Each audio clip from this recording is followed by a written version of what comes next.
ఉమ్మడి ఆదిలాబాద్ జిల్లాలోని పలు ప్రాంతాల్లో పోడు భూముల లొల్లి మొదలైంది. వర్షాలు ప్రారంభం కావడంతో పంటల సాగుకు రెడీ అవుతున్నారు రైతులు. పోడు భూముల్లో ముళ్లకంచె విత్తనాలను చల్లుతున్నారు అటవీశాఖ అధికారులు.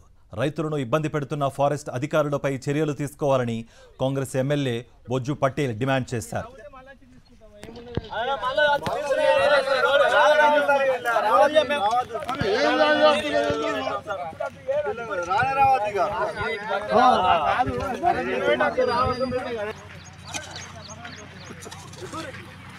ఈ అంజన బాబు మన తొప్పినట్టుగా ఈ ఎవరు తొప్పులేదా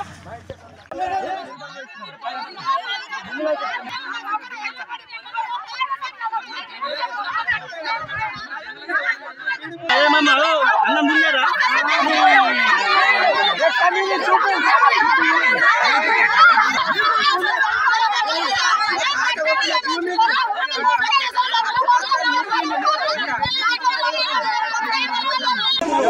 Agora,